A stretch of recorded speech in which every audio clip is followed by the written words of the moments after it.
Welcome to the Star Chamber.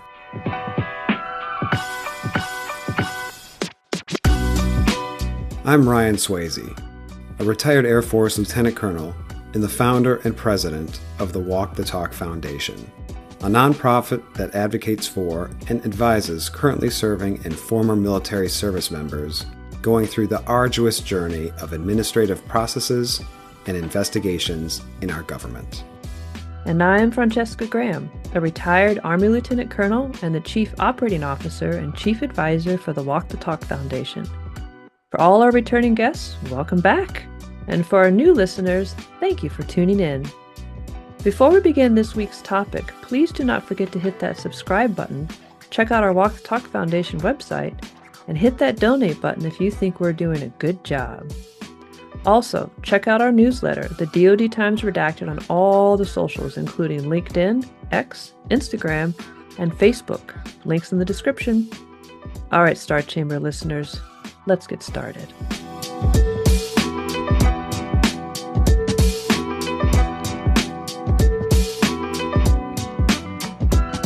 Welcome back, Star Chamber listeners, to another mini episode hosted by yours truly, Francescagraham.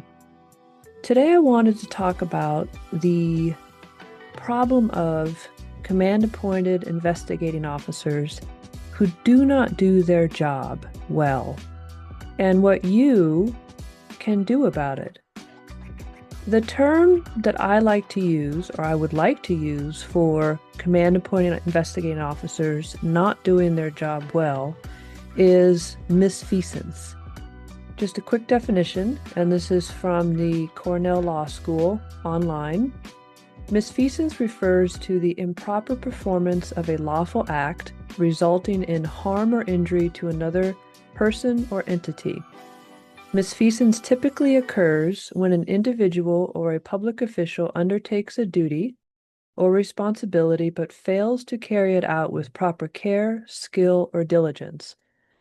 While the act itself may be lawful, the negligence or improper execution of the act leads to harmful consequences.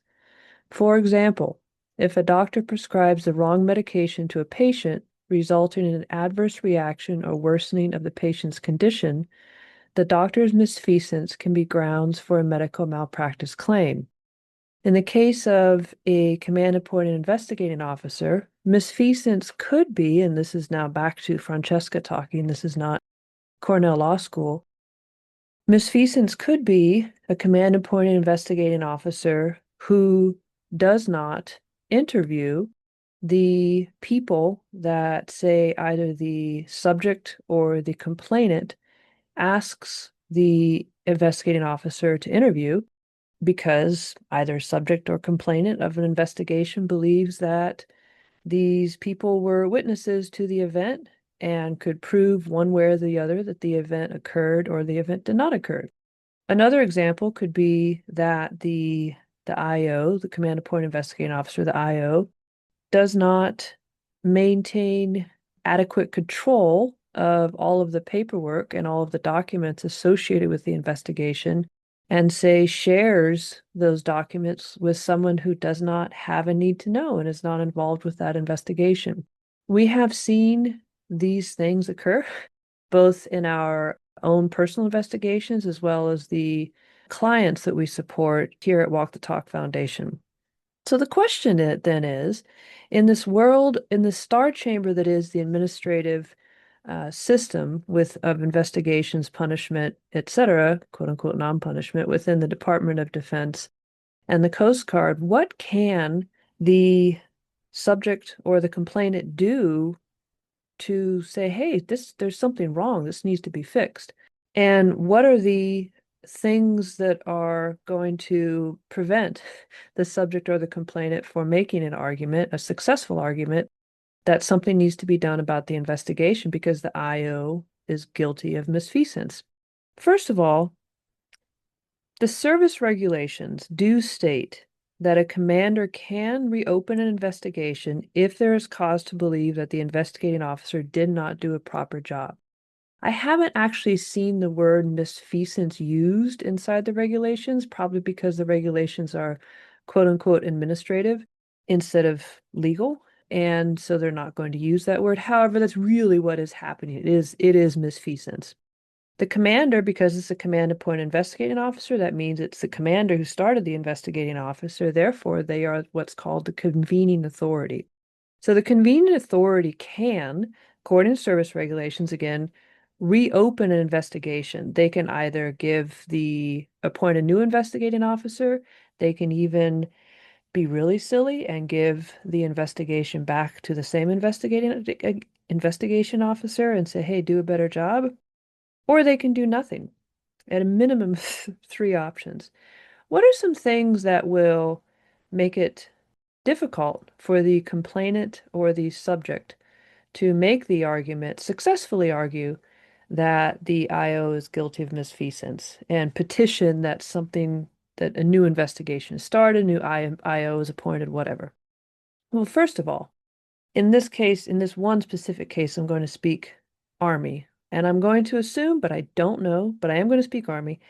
Army Regulation 15-6 explicitly says the June 2025 version, paragraph 5-4, subparagraph E, states that only regular Army officers have the right to respond to a referral of inquiry. That means basically that the investigating officer has finished their investigation. They have put together the memo, they've gathered the sworn statements, they've done all this stuff, but they have not theoretically given it to the commander to make a final decision. AR 15-6 states that regular Army officers have the right to respond to and provide rebuttal matters to that initial investigation. It's called a report of inquiry, prior to the commander receiving the final investigation and making a decision. That should kind of ring some alarm bells for you. Two things. Only officers, regular Army officers, have a regulatory right, to rebut a report of inquiry before a commander makes a decision. That means the 70-something% or so of the entire United States Army, which is the largest service, i.e., your enlisted members, do not have a right to rebut, by regulation, do not have an automatic right to rebut a report of inquiry before a commander makes a decision.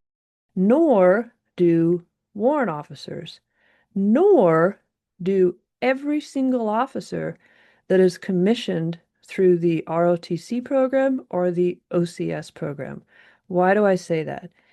AR 15-6 is very specific that only regular commissioned officers have a right to rebut the referral of inquiry report of inquiry prior to going to the commander. Only West Point officers, Service Academy officers, and this is uniform across the services, Air Force Academy, Naval Academy, etc. Only Service Academy officers are commissioned into the regular Army. This is considered your professional officer corps. All other officers commissioned from ROTC and OCS, whether they go into the military immediately or have some deferred entry program thing, whatever it is, all ROTC and OCS officers are commissioned into the reserve. So in the Army, it's the U.S. Army Reserve, and Air Force, U.S. Air Force Reserve, etc. They are still serving on active duty. They might be commissioned in U.S. Army Reserve their entire career, 20 plus years on active duty, but they are not regular commissioned officers. Where do the majority of officers, commissioned officers, come from an educational perspective? Probably a newsflash, probably not a newsflash, certainly not for the Army. They come from ROTC and OCS. They don't come from the Service Academy. And also, the Service Academy has the highest attrition rate of officers. Another story. Anyways, so there are, just from paragraph 5-4E in the Army regulation, there are some significant barriers to being able to rebut. And by rebut, not only, be like, hey, here's some additional evidence, here's character statements, here's whatever. Here is my identifying, as I'm looking at this IO's report, here's my identifying that the IO didn't interview any of the people that I asked him to interview, that the IO clearly was showing bias during this entire process. or that the IO shared information that with people that he or she should not have shared information with. Only regular commission officers have that regulatory right. What's another barrier to being able to successfully make an argument that misfeasance occurred? By the time that a report of inquiry is sent to that regular commissioned officer, who's the only one who has a regulatory right, and they're doing the rebuttal, the service or the staff judge advocate has already looked at the IO's report and has already determined that the IO's report meets legal sufficiency. Now, we've done podcasts, we've written papers about this idea of legal sufficiency before in the past. And there's a little bit of confusion when it comes to this idea of, well, the JAG said this is legally sufficient. Legally sufficient does not mean that an IO conducted a good investigation. It does not mean that the IO interviewed all the people that they should have interviewed. It does not mean that the IO asked the right questions. It doesn't mean that at all. And if we go back to our definition of misfeasance, not doing those things is misfeasance and can have a very, very negative impact on a person subject to whether a complainant or subject, primarily a subject of an investigation. So once that legal sufficiency stamp has been put onto an investigation, the fight, especially if a commander and also anybody else associated with the investigation does not understand what legal sufficiency is not, then again, the ability to make the argument that misfeasance occurred is very, very difficult. And the last thing that I'll say is, or two other things that I wanted to say. According to the service regulations, even for the people who are allowed to rebut the report of inquiry prior to it going to the commander, the service regulations insist that that report of inquiry is redacted before it's given to the regular commissioned officer. The redactions, according to the service regulations, specifically again AR 15-6, and I'm making an assumption that it's relatively similar across the services, but the redaction is pretty clear about what you're supposed to redact. You're supposed to redact things that are not directly relevant to the case. You're supposed to redact names that are mentioned that are not directly relevant to the case. You're supposed to redact social security numbers, etc. You're not supposed to redact names of witnesses, witness statements, these types of things. However, we have seen with our work with Walk the Talk Foundation, we have seen witness names, witness statements, etc., redacted when they should not have been redacted. It is very difficult to make a counter argument or to show either IO misfeasance or even the person with a sworn statement, a witness supposedly, is flat out lying. It's very hard to make that argument and fight for your career if their name is redacted and if their statement is redacted, but everyone else can see it. It's just you can't. The subject of the investigation cannot see it. Very difficult. And then really the last thing I'll say is even if you're that very small percentage of the Army in this case that is a regular commission officer that has seen a full report that is not overly redacted, and you've made an argument with the help of a lawyer, with the help of one of our advisors with Walk the Talk Foundation, even if you've made an argument that that IO did a bad job, they're misfeasance through and through, and you list out all the different reasons why, and you provide all the counter arguments, and et cetera, et cetera. The commander, because the administrative system is a star chamber, and the commander is the judge, jury, executioner, and et cetera, the commander can tell you, I don't care. You can tell me all the things you want. You can have spent $15,000 on this rebuttal. I don't care. I am still going to punish you because I can. And can the commander do that? Yes, of course they can. It's called commander's discretion, and they can do it, and they do it, and it is very unfortunate and is an absolute abuse of the system. One thing I want to go back to before I close out with what should you do if you're especially the subject of an investigation or the complainant, and you think that the IO is guilty of misfeasance. Before I get there, I want to cover one other thing. Just how ridiculous the fact that only regular Army officers have a regulatory right to rebut before a decision goes to the commander. The argument that's made inside of AR 15-6 is that regular officers have the right to respond to adverse information because the 15-6 could negatively impact promotion boards for regular Army officers. And every other, again, enlisted warrant officers, reserve officers, or commissioned in U.S. Army Reserve officers do not have a regulatory right to respond. The commander can let them respond, but there's no regulatory right to for them to respond. What's kind of odd about this, not odd, an absolute abortion of justice, is that warrant officers and enlisted, while they do not get automatic rights, the findings still affect separation, promotion, filing of adverse information, their security clearance, etc.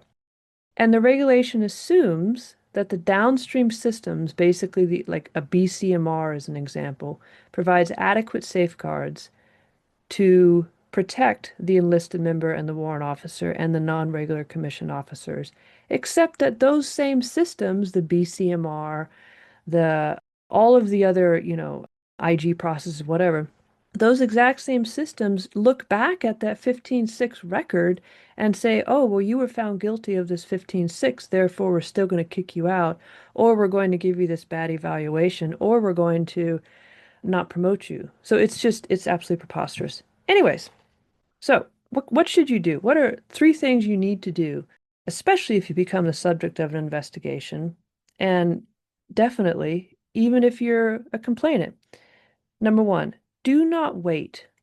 Do not wait. I beg of you, do not wait to get legal counsel and also to reach out to us here at Walk the Talk Foundation. Legal counsel either provided by the service or legal counsel, civilian counsel, whichever you're comfortable with, and reach out to us at Walk the Talk Foundation. Do not trust the system. Combined with that, I'm also going to say, do not trust that people will believe you. You may know, if you're the subject of an investigation, as an example, you may know beyond a shadow of a doubt that you did nothing wrong. You are so innocent, it hurts. The fact that an investigation is initiated against you presumes that someone in that command thinks there's a chance you might be guilty.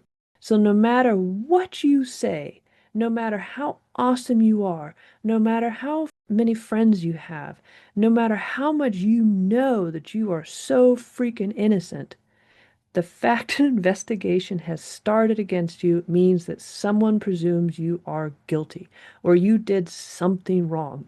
Someone in that team and that decision team, whether it's the JAG or the commander or the command sergeant major or the first sergeant or whoever, someone is going to have the idea that where there's smoke, there's fire, and you are the smoke right now. So you need to do not trust the system and do not trust that people will believe you. I'm combining those 2 things because I think that they are combined.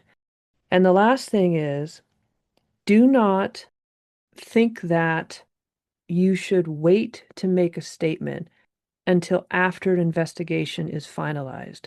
What I mean by that is, if you're the subject of an investigation, you are told, you're given Article 31 rights, and you are asked if you want to waive your Article 31 rights, as in, do you want to make a statement? That's waiving your Article 31 rights. If you don't waive it, then you don't make a statement. I have heard some people argue, don't make a statement, you'll get a chance to respond later. The fact of the matter is if you do not make a statement, and especially if you are not a regular commissioned officer, then the likelihood that you will have a chance to make a statement prior to the commander already making a decision on your case, the chance of you being able to make a statement is incredibly, incredibly, incredibly low.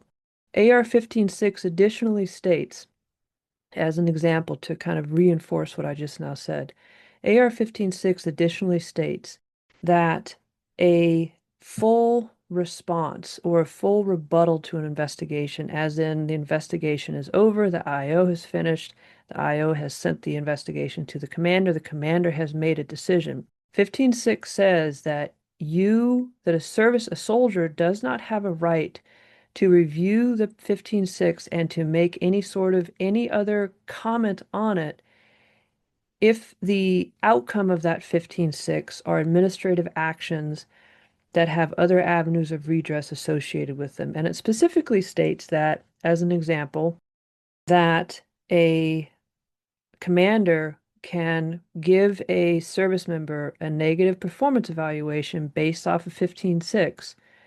And that's because within other Army regulations, there are theoretically ways to rebut that negative performance evaluation, right?